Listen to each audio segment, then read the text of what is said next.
ये है हमारा प्यारा भारत, और भारत के वेस्ट में लगभग 4000 किलोमीटर दूर आपको ये रीजन देखने को मिलेगा। मैप पर अगर देखें तो ये ब्लू बॉर्डर है इजराइल और ग्रीन बॉर्डर है पैलेस्टाइन। हालांकि आज के समय पैलेस्टाइन बस इन छोटे छोटे टुकड़ों में सिमट कर रह चुका है। ये दो देश जिस जगह पे लोकेटेड है वो दुनिया की सबसे कंट्रोवर्शियल जगह में से एक माना जाता है। आप आए दिन इसके बारे में न्यूज में सुनते रहते होंगे। कई सालों से इस जगह पे लड़ाई चल रही है। अब इसके पीछे कई कारण है, जैसे कि लैंड के पोजीशन को लेकर, रिलीजियस साइट को लेकर और भी बहुत कुछ। तो ये सारा चीजें क्या है और ऐसा क्या रीजन है कि सारे दुनिया के लोग मिलकर भी इस इशू का कोई सॉल्यूशन निकाल नहीं पा रहे हैं, और इजराइल इतना छोटा सा देश होके भी इतना ज्यादा स्ट्रॉन्ग कैसे है। तो ये सारा चीजों को हम डिटेल्स में समझेंगे, लेकिन उसके लिए हमें इस जगह की हिस्ट्री को जानना बहुत ही ज्यादा जरूरी है। और साथ ही ये भी जानेंगे कि इजराइल और पैलेस्टाइन ये नाम आखिर कहाँ से पड़ा। और ये है इस रीजन का सबसे इंपॉर्टेंट शहर यरूशलेम, जो कि ज्यूज, क्रिश्चियंस और मुस्लिम्स तीनों के लिए पवित्र है। यहीं पर आपको डोम ऑफ द रॉक देखने को मिलेगा, जहां से प्रॉफिट मोहम्मद सल्लल्लाहु अलैहि वसल्लम ने इजरा मिराज की रात जन्नत का सफर किया था। इसीलिए ये मुस्लिम्स के लिए मक्का और मदीने के बाद तीसरा सबसे पवित्र स्थल माना जाता है। इसके बिल्कुल पास ही है अल-अक्सा मॉस्क, और इस पूरी कंपाउंड को कहा जाता है हरम अल शरीफ या फिर टेम्पल माउंट। हजारों सालों पहले यहीं पर ज्यूस का टेम्पल माउंट हुआ करता था, लेकिन जब रोमन्स ने इसे ध्वस्त किया उसके बाद सिर्फ एक हिस्सा बचा, वेस्टर्न वॉल, जहां आज भी ज्यूस प्रेयर करते हैं, और थोड़ी ही दूर में है चर्च ऑफ होली सेपल्कर। अगर अभी तक ये थोड़ा कंफ्यूजिंग लग रहा है तो चिंता करने की कोई जरूरत नहीं है। इन सब की हिस्ट्री को हम आगे डिटेल्स में समझेंगे। वीडियो में आगे बढ़ने से पहले एक बात समझ लेते हैं। इस पूरी डॉक्यूमेंट्री में हम BC CE जैसे वर्ड का यूज करेंगे। BC का मतलब होता है बिफोर क्राइस्ट, यानी जीसस क्राइस्ट का जन्म से पहले, और CE का मतलब होता है कॉमन एरा, यानी उनका जन्म के बाद का पीरियड। अब चलिए कहानी शुरू करते।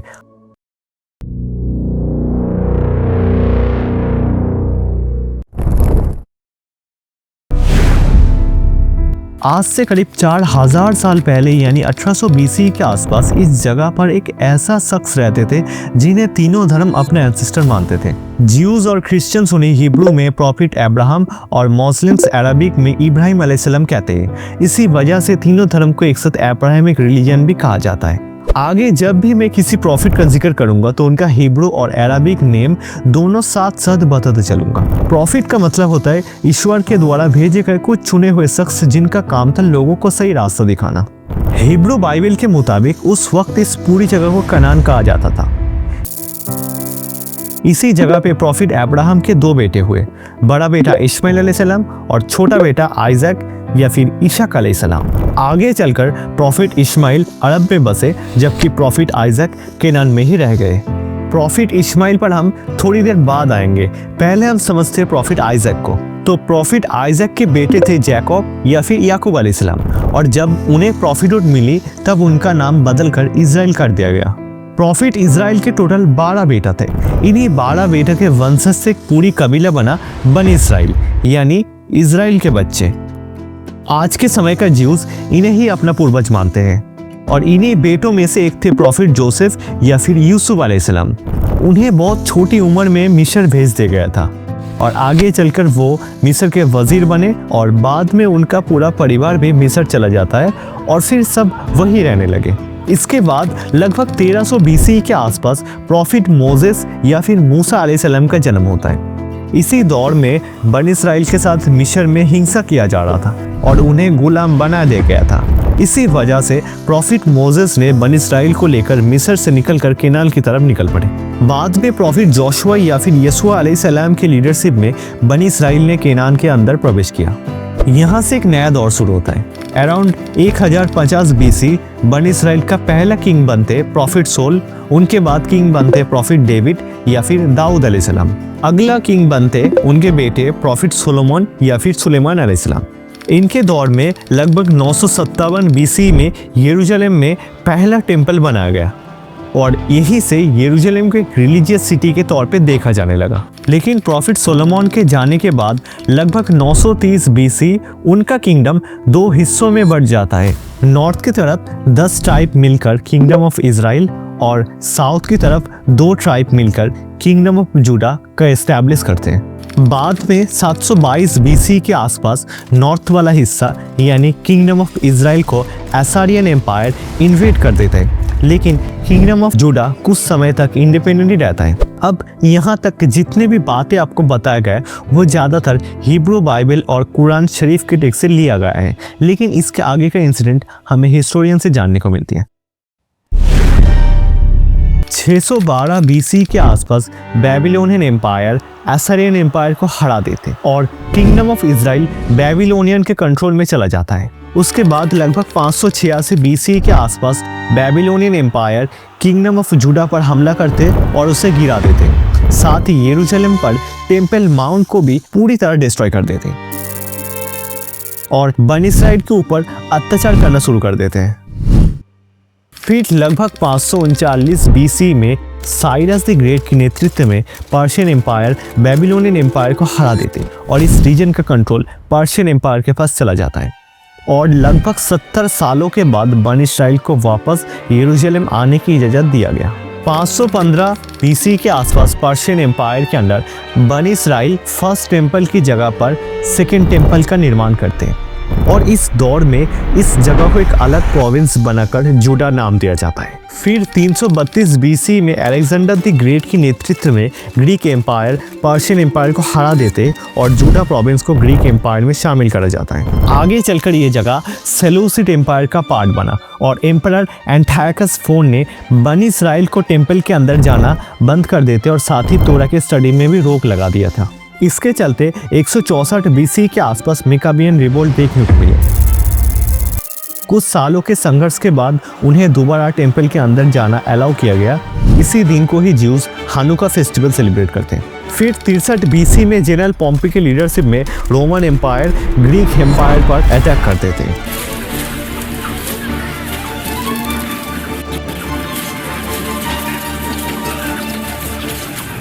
और जूडा प्रोविंस को रोमन रिपब्लिक का पार्ट बनाया जाता है। उसके कुछ समय बाद ही लगभग 4 BC के आसपास हेरोल्ड द ग्रेट की रूल के दौरान प्रॉफिट जीसस क्राइस्ट या फिर ईसा अलैहिस्सलाम का जन्म होता है। हालांकि उनका जन्म बनी इस्राइल ट्राइब के अंदर ही हुआ था, फिर भी वो लोग उन्हें प्रॉफिट मानने से इनकार कर देते हैं और क्रिश्चियंस और मुस्लिम्स उन्हें एक्सेप्ट करते हैं। उनकी टीचिंग्स बनी इस्राइल के धर्मगुरुओं को पसंद नहीं आया। कई धर्मगुरु उन्हें अपनी धार्मिक अथॉरिटी के लिए खतरा समझने लगे और लगभग 30 CE के आसपास बनी इस्राइल अथॉरिटीज के दबाव में आकर Roman governor pilot Jesus Christ को क्रूसिफाई कर देते। उनके क्रूसिफिकेशन के बाद क्रिश्चियनिटी एक नया धर्म के रूप में उभर कर आया।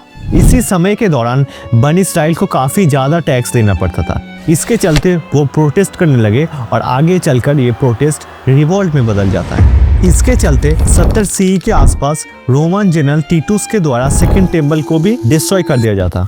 इसके चलते रिवोल्ट और भी ज़्यादा बढ़ चुका था।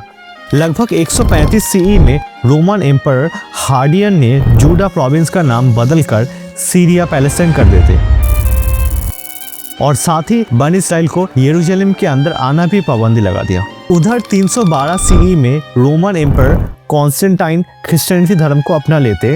इसी दौर में ईस्टर्न रोमन एम्पायर को बाइजेंटाइन एम्पायर के नाम से जाना जाने लगा।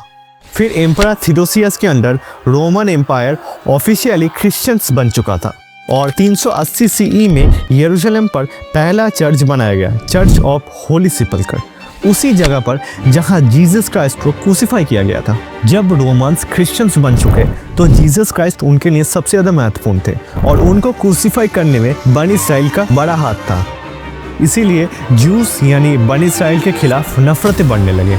रोमन्स ने जूइश रिलीजन पर स्ट्रिक्ट लिमिटेशन लगा दिया था और इसी समय यहाँ पर क्रिश्चियनिटी तेजी से फैलने लगे। इसीलिए जूस को मजबूरन अपनी ज़मीन छोड़कर यूरोप की तरफ भागना पड़ा। 571 CE में अरब रीजन के अंदर प्रॉफिट मोहम्मद सल्लल्लाहु अलैहि वसल्लम का जन्म होता है। हालांकि जूस और क्रिश्चियंस उन्हें प्रॉफिट के रूप में एक्सेप्ट नहीं करते। ऐसा क्यों, ये समझने के लिए हमें करीब 2300 साल पीछे जाना पड़ेगा। तो प्रॉफिट आइजैक के बाद जितने भी प्रॉफिट आए वो ज़्यादातर उनके वंशज में से ही था और लगभग 2300 सालों के बाद प्रॉफिट इस्माइल के वंशज में पहली बार एक प्रॉफिट आया। क्योंकि जूस और क्रिश्चियंस प्रॉफिट इस्माइल को नहीं मानते, इसीलिए वो प्रॉफिट मोहम्मद सल्लल्लाहु अलैहि वसल्लम को भी मानने से इनकार कर देते हैं। इधर अरब में 624 CE में मुस्लिम्स बैटल ऑफ बदर जीतने के बाद प्रॉफिट प्रॉफिट के लीडरशिप में मक्का में पहली बार इस्लामिक एम्पायर की नींव रखी गई। यहाँ से एक नया सिस्टम शुरू हुई जिसे हम खिलाफत कहते हैं। लेकिन उन्होंने खुद को कभी खलीफा घोषित नहीं किया। उनके बाद पहला खलीफा बने अबू बकर रज़ियल्लाहु अन्हु और फिर 637 सीई में खलीफा उमर इब्न अल खत्ताब रज़ियल्लाहु अन्हु। उन्होंने बाइजेंटाइन एम्पायर को हराया और इस तरह पैलेस्टाइन को इस्लामिक रूल का हिस्सा बनाया।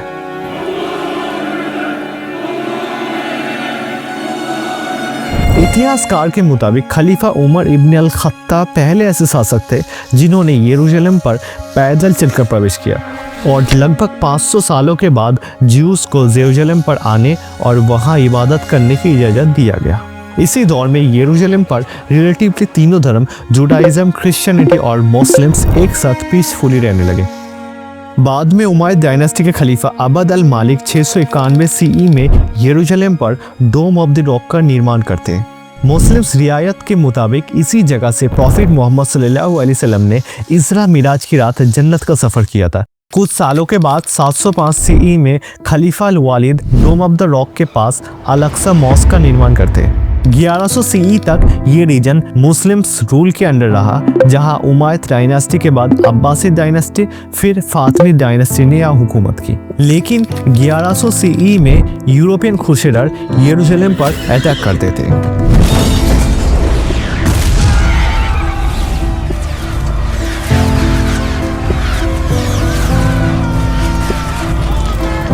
क्रूसेडर्स के रूल के दौरान ज्यूज और मुस्लिम्स के खिलाफ भारी मैसेकर हुए। एक मशहूर किताब गेस्ता फेनकोरम लिखते हैं कि जब क्रूसेडर्स शहर में दाखिल हुए तो उन्होंने इतना खून बहाया कि सैनिकों अपने टखनों तक खून में डूबे हुए थे। उनके रूल के दौरान मुस्लिम्स और ज्यूज को यरूशलेम पर आने तक की इजाज़त नहीं थी।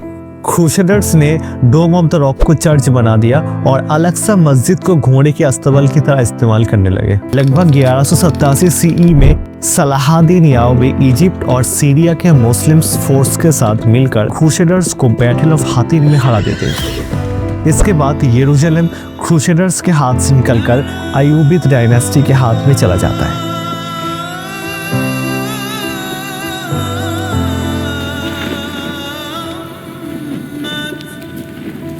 तकरीबन 90 सालों के बाद ज्यूज और मुस्लिम्स को दोबारा यरूशलेम पर लौटने का मौका मिलती है। अय्यूबिद डायनेस्टी के बाद यहाँ मामलुक डायनेस्टी रूल करते हैं। मामलुक के दौर में बहुत सारे मदरसा, खानका और बाजार बनाया गया। 1517 सीई में Ottoman sultan Selim the first Mamluk dynasty को हराते हैं और पैलेस्टाइन को ओटोमन एम्पायर का हिस्सा बनाते हैं। उनके बाद सुल्तान सुलेमान दी मैग्निफिसेंट यरूशलेम शहर को दोबारा मजबूत बनाते हैं। इसी समय पर शहर की दीवारें बनाई जाती है। फेमस गेट जैसे कि दमाश्कस गेट, जफा गेट तैयार होते हैं और हरम अल शरीफ को भी रिनोवेट किया जाता है। लगभग 400 सालों तक ये रीजन ओटोमन के कंट्रोल में रहता है। इसी दौर में धीरे धीरे यूरोप से काफ़ी ज़्यादा ज्यूज पैलेस्टाइन माइग्रेट करने लगे और इन्हें पैलेस्टाइन रहने दिया गया ओटोमन के रूल के दौरान।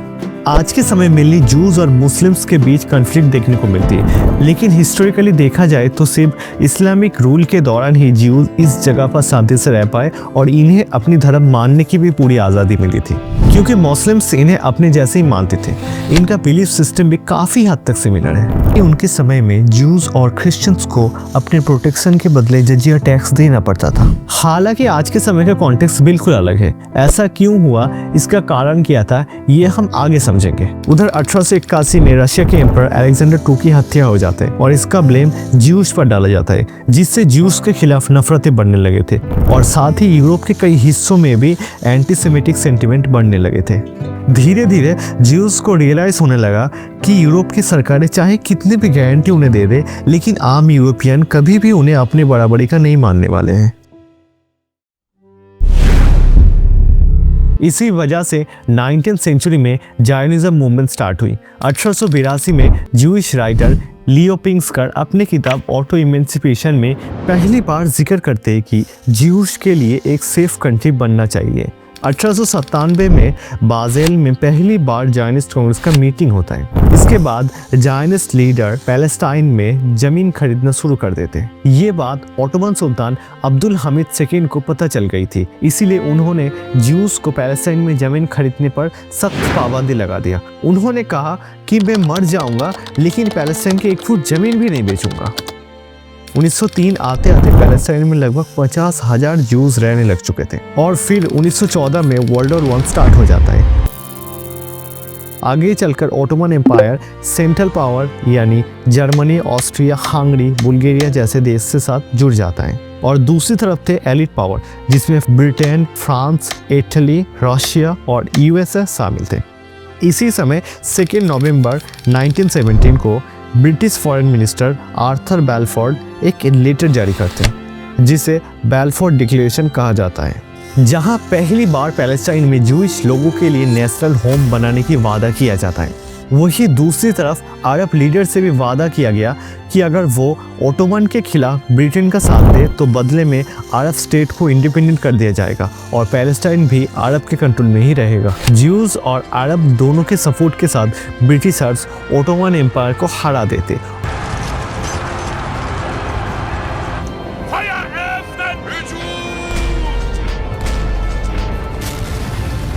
और 1922 में पैलेस्टाइन को ब्रिटिश मैंडेट के अंडर रूल करा जाता है। इसके बाद यूरोप से जूइश लोग बड़े पैमाने पर पैलेस्टाइन आने लगे थे। 1930 आते आते जूस के लिए फार्म्स, इंडस्ट्री और हिब्रू स्कूल्स एंड यूनिवर्सिटी बनाया जा रहा था। साथ ही ब्रिटिश एडमिनिस्ट्रेशन ने पैलेस्टाइन डिफेंस फोर्स में भी ज्यूज को शामिल कर रहे थे। ये सब देखते हुए अरब्स को लगने लगा कि ब्रिटिशर्स उन्हें धोखा दे रहे। इसके चलते 1936 में अरब्स ने ब्रिटिशर्स के खिलाफ रिवोल्ट करना शुरू कर दिया।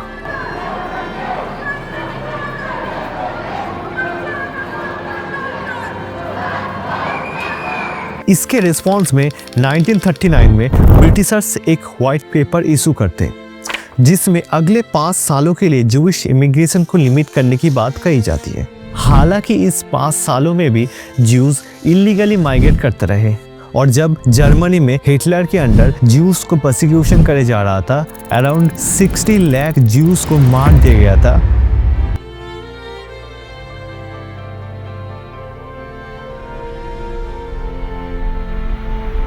तब भारी पैमाने पर ज्यूस यूरोप से निकलकर पैलेस्टाइन माइग्रेट करने लगे थे। उधर 1939 में वर्ल्ड वॉर 2 स्टार्ट हो जाता है एलिट पावर और एक्सेस पावर के बीच। एक्सेस पावर में शामिल थे जर्मनी, इटली और जापान। दूसरी तरफ एलिट पावर में शामिल थे ब्रिटेन, फ्रांस, यूएसए, चाइना और यूएसएसआर और ज्यूस इनके सपोर्ट में थे। आखिर में एलिट पावर ने एक्सेस पावर को हरा देते और फिर अक्टूबर 1945 में एलिट कंट्री यूएन का गठन करते हैं। Later resigned as Secretary of State to become permanent chairman of the American delegation. And Lord Halifax calls dramatically for a standing vote on the completed. और यही 5 कंट्री यूएन सिक्योरिटी काउंसिल का main decision maker बने, जो आज भी UN का permanent member है। 3 सितंबर 1947 में यूएन जनरल असेंबली रेजोल्यूशन 181 के तहत पैलेस्टाइन का पार्टीशन प्लान पेश किया जाता है। इस प्लान के मुताबिक ज्यूइश स्टेट को लगभग 57% लैंड और अरब स्टेट को 43% लैंड दिया जाएगा और यरूशलेम को किसी को देने के बजाय इसे एक इंटरनेशनल सिटी बनाकर यूएन का डायरेक्ट कंट्रोल में रखने का प्लान रखा जाता है। ज्यूइश एजेंसी इस प्लान को तुरंत एक्सेप्ट कर लेते हैं, लेकिन अरब लीडर इसे सीधा रिजेक्ट कर देते हैं। अरब लीडर्स का कहना था कि पैलेस्टाइन में ज्यूज 30% थे और वो लोग सिर्फ 7% ही लैंड ओन करते, फिर भी उन्हें आधे से भी ज्यादा एरिया दे दिया गया। यूएन में इस रेजोल्यूशन के फेवर में 33 कंट्रीज ने वोट करे, जिनमें मेनली एलिट कंट्रीज और उनके एलाइज थे। वही 13 कंट्रीज इसके अगेंस्ट में वोट करे, जिनमें मेनली अरब कंट्रीज और उनके साथ इंडिया भी शामिल थे। और फिर इस रेजोल्यूशन को 29 नवंबर 1947 को पास किया जाता है बिना अरब से कोई बात करे। 14 में 1948 के दिन पैलेस्टाइन में ब्रिटिश मैंडेट ऑफिशियली खत्म हो जाता है और इसी दिन स्टेट ऑफ इजराइल की इंडिपेंडेंस अनाउंस किया जाता है।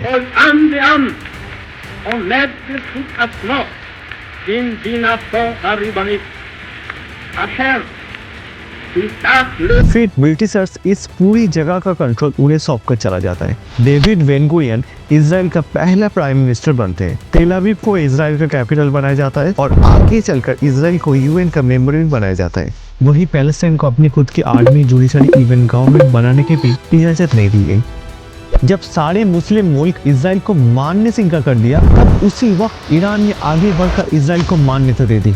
जो देश कल तक एक दूसरे का सबसे करीबी दोस्त था, आज वही दो देश एक दूसरे को खत्म करने को तुली हुई है। आखिर क्या वजह रही होगी इसके पीछे और इजराइल कैसे रह पाएगा इस रीजन में, जानेंगे अगले पार्ट में।